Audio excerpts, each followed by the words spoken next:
Agora eu vou falar um pouco do programa Escola Sem Partido. O que é o programa Escola Sem Partido? Em essência, uma coisa que vossas excelências provavelmente não ouvirão de nenhum dos adversários da nossa proposta. Porque eles evitam, eles fogem da nossa proposta, da letra do texto da lei, como o diabo foge da cruz. Porque eles simplesmente não têm resposta para a proposta da Escola Sem Partido. O que é o programa Escola Sem Partido? Simples. É uma proposta de lei que torna obrigatória a fixação em todas as salas de aula do ensino fundamental e médio, das escolas públicas e particulares, de um cartaz com 6 deveres. Basicamente, na essência, é disso que se trata. Não é? E o que dizem esses deveres? Vamos lá. Primeiro dever do professor.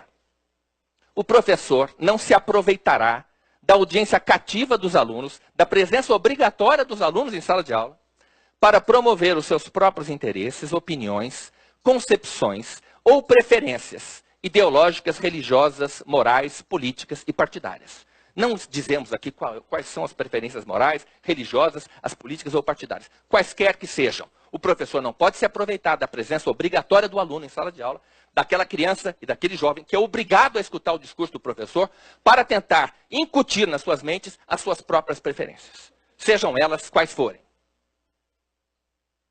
Segundo dever do professor. O professor não favorecerá, não prejudicará e não constrangerá os alunos em razão de suas convicções políticas, ideológicas, morais ou religiosas ou da falta delas. O aluno tem o direito de ser avaliado pelos seus professores e ser tratado pelos seus professores em função exclusivamente de critérios acadêmicos. Um professor cristão não pode discriminar um aluno por ser ateu. Um professor ateu não pode discriminar um aluno por ser cristão. É disso que se trata. Este dever já existe, nenhum professor pode fazer isso. O projeto Escola Sem Partido apenas propõe que o dever seja explicitado, para que ambas as partes da relação de ensino-aprendizagem, professor e estudante, conheçam, saibam disso e possam eventualmente se defender se houver abusos. Terceiro dever do professor. O professor não fará propaganda político-partidária em sala de aula, nem incitará seus alunos a participar de manifestações, atos públicos e passeatas, como a gente viu aquele professor de Belo Horizonte fazer. Não é? Que o professor não pode fazer propaganda político-partidária em sala de aula, eu acho que ninguém discute, ninguém questiona. Mas a coisa mais comum, e todos que passaram por uma universidade sabem disso, e pelo sistema de ensino sabem disso, a coisa mais comum em época de eleição é professores virem vestidos com a camiseta do partido, com o broche do partido, com o boné do partido. Isso é propaganda político-partidária. Isso constrange os alunos. Que, repito, são obrigados a ter presença nas aulas daquele professor. E tem medo das notas e quer agradar o professor e, portanto, está à mercê daquele militante que, eventualmente, se aproveita dessa circunstância para fazer a cabeça do aluno. Quarto dever. Esse é dos mais importantes. Quarto dever. Ao tratar de questões políticas, portanto, o projeto reconhece expressamente que o professor é obrigado, muitas vezes, a tratar de uma questão política. Ao tratar de questões políticas, socioculturais e econômicas, o professor apresentará aos alunos, de forma justa, isto é, com a mesma profundidade e seriedade, as principais versões, teorias, opiniões e perspectivas concorrentes a respeito da matéria. O nome disso é pluralismo. Respeito à liberdade de aprender do estudante. Não é? Então não venham, por favor, mentir e dizer que o Escola Sem Partido quer proibir o debate. Não existe isso. Pelo contrário, ele quer um debate qualificado pela honestidade intelectual. É isso que o Escola Sem Partido, esse dever já existe. O Escola Sem Partido apenas quer informar o estudante de que esse dever existe. Então não há dúvida, não há nenhuma novidade. Como disse o professor Junkman, o projeto Escola Sem Partido não cria para os professores nenhuma obrigação que já não exista hoje. Ele apenas explicita, mesmo porque o projeto foi inspirado no Código de Defesa do Consumidor. O consumidor, no caso, um consumidor dos serviços educacionais prestados pelas escolas, pelo Estado ou pela escola particular, ele tem direito de conhecer os seus direitos. Isso é cidadania. É o direito de conhecer os próprios direitos. É disso que se trata. Apenas, se esses direitos existem, se esses deveres existem, o estudante tem direito de saber. Não é? Quinto dever. O professor respeitará o direito dos pais a que seus filhos recebam a educação religiosa e moral que esteja de acordo com as suas próprias convicções. Este dever foi o único do projeto que nós praticamente não redigimos. Nós copiamos da Convenção Americana sobre Direitos Humanos. Não é? É a cópia quase literal, e está aqui embaixo, eu vou ler para vocês, do artigo 12, item 4 da Convenção Americana sobre Direitos Humanos, que diz: os pais, e quando for o caso, os tutores, têm direito a que seus filhos ou pupilos recebam a educação religiosa e moral que esteja de acorde com suas próprias convicções.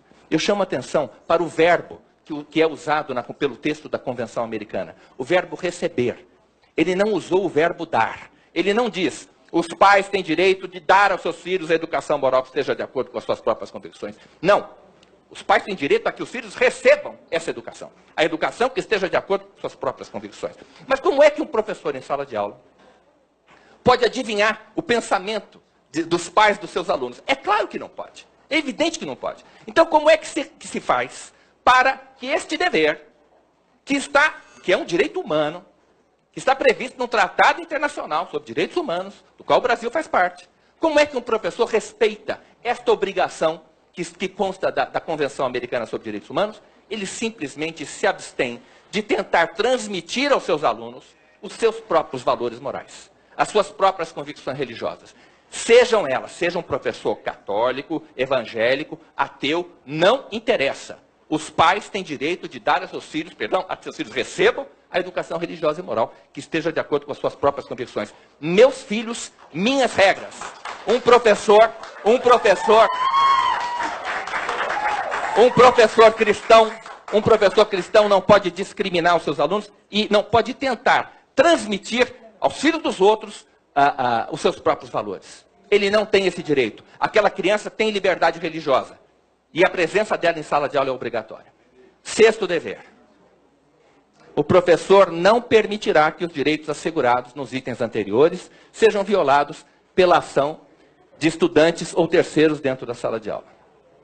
Evidentemente, aquilo que o professor não pode fazer, ele não pode permitir que seja feito por terceiros ou pelos alunos.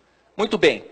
Esses deveres se baseiam em princípios constitucionais. O primeiro deles, neutralidade política e ideológica do Estado. O Estado deve manter uma posição de neutralidade em relação a todos os partidos, todas as correntes que disputam o poder na sociedade. Vejam bem, a máquina do Estado, as suas instalações, o seu pessoal, os seus equipamentos, não pode estar a serviço de um determinado partido, de uma determinada corrente que disputa o poder na sociedade.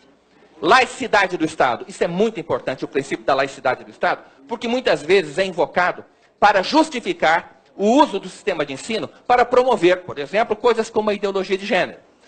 Dizem, o Estado é laico, então não venham tentar impedir os professores de transmitir aos alunos esses conceitos. Mas vejam bem, as religiões não são formadas apenas de culto, narrativas e ritos. Elas também possuem a sua moralidade. O cristianismo possui a sua moralidade. Não existe cristianismo sem moral cristã. Se o Estado puder usar a sua máquina para promover uma moralidade que seja hostil à moralidade cristã, ele estará violando justamente o princípio da laicidade do Estado. Porque ele estará deixando de ser neutro em relação àquela religião que ele está hostilizando. A moral da religião que ele está hostilizando. Não existe cristianismo sem moral cristã. E os cristãos brasileiros, a imensa maioria deles, é obrigada a mandar os seus filhos para a escola. Se um professor ateu puder usar, ou um professor militante ou ativista, puder se valer da presença obrigatória dos alunos, para impor aos alunos uma moralidade contrastante com a moralidade da família, evidentemente, ou com a moralidade cristã, ele estará perseguindo a religião cristã, estará ferindo o princípio da laicidade do Estado. Liberdade de ensinar, de aprender e ensinar. O estudante tem direito a que o seu conhecimento da realidade não seja manipulado pela ação dos seus professores. Nisso consiste a liberdade de aprender. A que o seu conhecimento da realidade não seja manipulado. Liberdade de ensinar significa, a liberdade de ensinar do professor, a liberdade que o professor tem de ensinar alguma coisa, um determinado conteúdo, o conteúdo para o qual ele está habilitado. Ele fez um curso de matemática e está habilitado a ensinar matemática. É disso que se trata. Esta é a liberdade do professor. É liberdade de ensinar alguma coisa. A coisa para a qual ele se preparou. Pluralismo de ideias. Aquilo que está no item 4 do cartaz com os deveres do professor. O dever que o professor tem de apresentar aos alunos as principais correntes, as principais opiniões e pontos de vista sobre uma questão controvertida. E mais, a proibição do Estado brasileiro de adotar uma doutrina, de adotar uma ideologia oficial, como se tentou fazer, mas essa casa não permitiu, com a ideologia de gênero.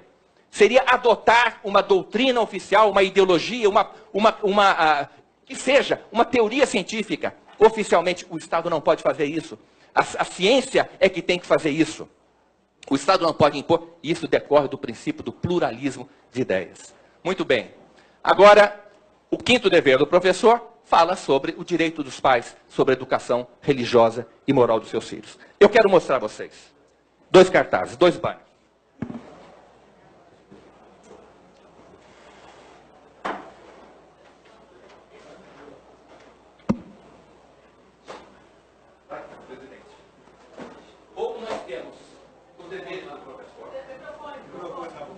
Ou nós teremos os deveres do professor, que estão aqui, ou então teremos os direitos do professor.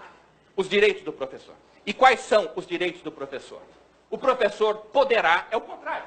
Eu fiz exatamente, eu redigi este cartaz para mostrar o quão impositivos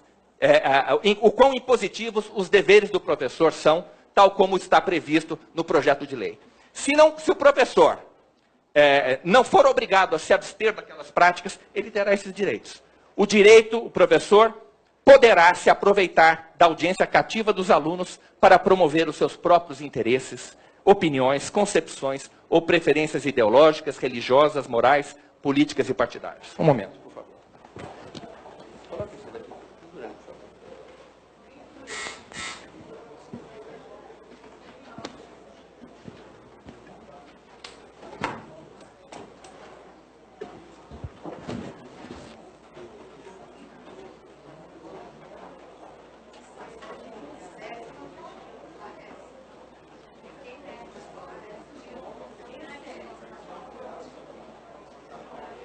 Segundo o direito do professor. Microfone do professor. Segundo o direito do professor, o professor poderá favorecer, prejudicar ou constranger os alunos em razão de suas convicções políticas, ideológicas, morais ou religiosas, ou da falta delas. Terceiro direito do professor. O professor poderá fazer propaganda político-partidária. Nosso cartaz diz que não pode. Né? Mas se isso aqui não está certo, então o professor... Se isso aqui é inconstitucional, então o professor terá o direito de fazer propaganda político-partidária em sala de aula, bem como incitar seus alunos a participar de manifestações, atos públicos e passeatas. Aquele professor estaria agindo no estrito exercício do seu direito. Né? O direito de incitar os alunos a fazer aquilo que ele bem entende. Ao tratar de questões políticas, socioculturais e econômicas, o professor poderá omitir ou distorcer as teorias, opiniões e pontos de vista discordantes dos seus. Quinto, o professor poderá transmitir aos filhos dos outros as suas próprias convicções religiosas e morais. Isso é a escola com partido. Esta é a escola que muitos professores defendem. Não é? E é a escola que nós estamos querendo... Uma escola que não existe no direito, mas que existe no mundo dos fatos. A Constituição não permite que ela exista. Mas no mundo dos fatos ela está existindo. Professor. E, sexto, o professor poderá permitir que os direitos assegurados nos itens anteriores sejam exercidos por estudantes ou terceiros dentro da sala de aula. Eu sei que meu tempo... O tempo esgotou, vou dar um minuto para Vossa Senhoria. Não, na verdade, eu abro mão desse minuto, porque eu iria ingressar agora na explicação, ou melhor, na resposta aos questionamentos que vêm sendo feitos, apresentados à Escola Sem Partido. Não é? Na verdade, o que eu quero dizer é o seguinte: se o projeto é inconstitucional, como se tem dito por aí, então nós teremos isso aqui. Não tem dúvida, não há saída. Ou o professor pode ou não pode. Não há meio termo entre poder e não poder. Então, para dizer que o nosso projeto é inconstitucional, o Supremo Tribunal Federal terá de reconhecer aos professores, com base na Constituição Federal,